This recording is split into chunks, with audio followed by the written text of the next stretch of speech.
اس میں معافی معاملہ ہونا ہی نہیں چاہیے. اس طرح کا جو قتل ناحق ہے ایک مؤمن کا، اس کے بارے میں تو سورۃ النساء میں ہے کہ ہمیشہ کی جہنم ہے سزا. جی ہاں، ہمیشہ کی جہنم. اور اس کو سپورٹو وہ حدیث بھی ہے ابو داؤد کی کہ اللہ تعالیٰ قیامت کے دن یا تو شرک معاف نہیں کرے گا یا قتل ناحق کو معاف نہیں کرے گا، باقی ہر گناہ معاف کر دے گا جس کے لیے چاہے گا. یہ دو گناہ ایسے ہیں کہ جن کے بارے میں اللہ تعالیٰ کا سٹانس بہت سخت ہے.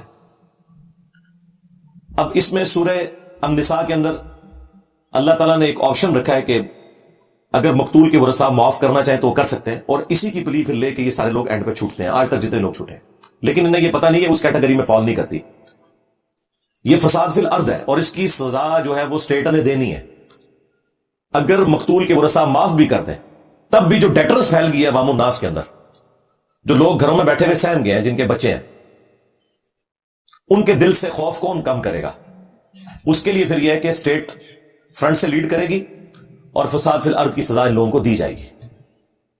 یہ بالکل نہیں چھوٹ سکتے.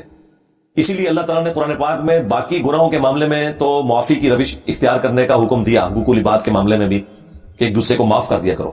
لیکن قتل ناحق ایک ایسا گناہ ہے کہ جس کے بارے میں اللہ تعالیٰ نے قرآن پاک میں سورۃ البقرہ میں فرمایا وَلَكُمْ فِي الْقِصَاصِ حَيَاةٌ يَا أُولِي الْأَلْبَابِ. قتل کے بدلے میں، قتل کرنے میں انسانیت کی زندگی چھپی ہوئی ہے اے عقل مندوں، تاکہ تم ڈر جاؤ. یعنی ڈیٹرس اسی میں ہے کہ جس قاتل نے قتل کیا اس کے بدلے میں اس قاتل کو قتل کروایا جائے اور معافی کی روش اختیار نہ کی جائے. یہ قرآن کا اسلوب بھی نہیں ہے کہ آپ قاتل کو معاف کریں. حتیٰ کہ بخاری اور مسلم دونوں میں حدیث موجود ہے کہ قیامت کے دن سب سے پہلے قتل کے مقدمے کا فیصلہ ہوگا. سب سے پہلے قتل کے مقدمے کا.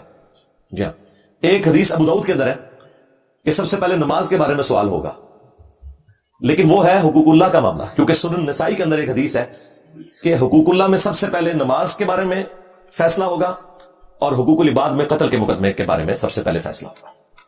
اور وہ فیصلہ کس لیول کا ہے کہ ابو داؤد کے اندر حدیث موجود ہے کہ مقتول قیامت کے دن اپنے قاتل کو الٹ ہوگا. یا تو قاتل نے قتل کیا تھا نا، وہاں پہ جو قتل ہوا وہ شخص ہے وہ اپنے قاتل کو پیشانی کے بالوں سے پکڑے گا اس حال میں کہ اس کی اپنی رگوں سے خون بہ رہا ہوگا، اور وہ اسے گھسیٹتا ہوا اللہ تعالیٰ کی بارگاہ کے اندر پیش کرے گا. اللہ تعالیٰ کے عرش کے پاس پہنچ جائے گا اور کہے گا کہ یا اللہ آج مجھے انصاف چاہیے کہ اس نے دنیا میں میری جان کیوں لی تھی.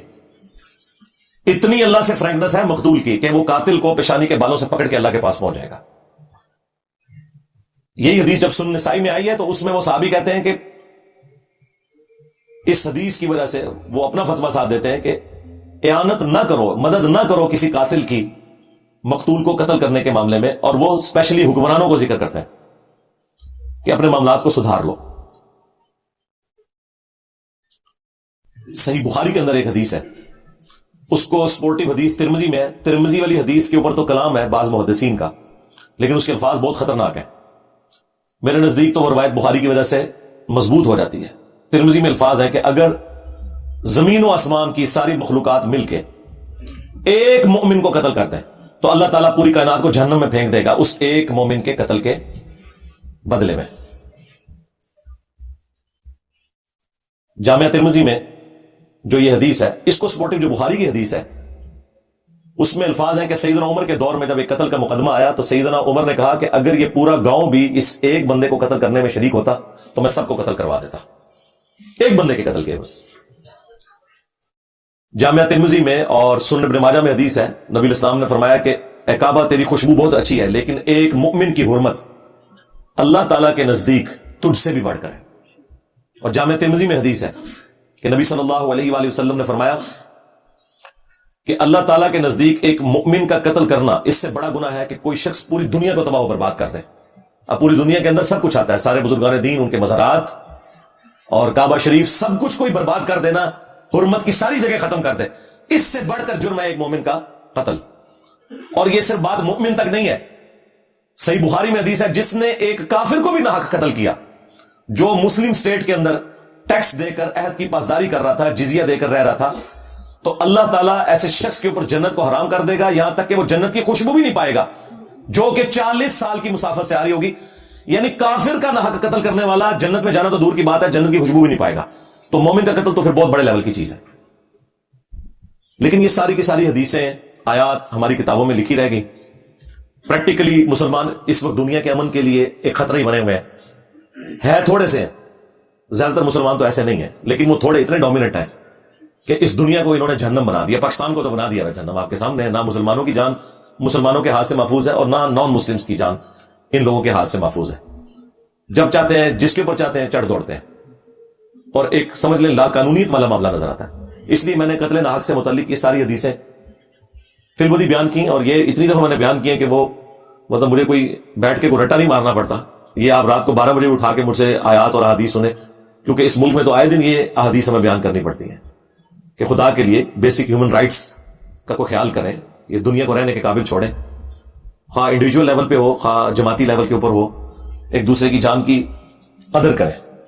اور اس میں آخر میں حکمرانوں کے لیے میسج ضرور دوں گا جنہیں بڑا شوق ہے پوسٹ حاصل کرنے کا، لیکن میں ببانگ دول کئی ویڈیوز میں کہہ چکا ہوں کہ حکمرانوں کی تو جہنم کنفرم ہے، اللہ ماشاء اللہ کو بچ جائے تو بچ جائے، حکمران نہیں بچتے. انہیں بڑی شیروانیاں پہننے کا اور بڑی ٹائیاں لگانے کا، بڑے بیج لگانے کا شوق ہے، انہیں پتہ نہیں ہے کہ یہ پوسٹ کتنی خطرناک ہے. بخاری اور مسلم دونوں میں حدیث ہے کہ بدترین گڈریا وہ ہے جو کسی قوم کے اوپر گڈریا ہے، یعنی حکمران ہے، اگر اس نے انصاف نہ کیا تو وہ جنت کی خوشبو بھی نہیں پائے گا، خوشبو بھی نہیں پائے گا. ایک اور حدیث ہے بخاری و مسلم میں، تم میں ہر شخص نگہبان ہے، اس سے اس کی رعیت کے بارے میں پوچھا جائے گا. پھر نبی الاسلام نے اسے کھولا اور فرمایا کہ ایک خاوند اپنی بیوی اور بچوں کے اوپر حکمران ہے، اگر ان کے ساتھ انصاف نہ کیا تو اس کی پکڑ ہوگی. ایک بیوی اپنے خاوند کے مال اور بچوں کے اوپر حکمران ہے، اس سے اس کے بارے میں پوچھا جائے گا. اور ایک حاکم وقت اپنی رعایا کے اوپر نگہبان ہے، اس سے اس کے بارے میں پوچھا جائے گا. کامیاب ہو گیا تو ہو گیا، ادروائز تو جنت پھر پکی ہو گئی. ہاں اگر کوئی اچھا حکمران ہے، اس کے بارے میں بخاری مسلم حدیث ہے کہ 7 لوگوں کو اللہ کے عرش کا سایہ ملنا ہے، ان میں سے پہلے نمبر پہ عادل حکمران ہے.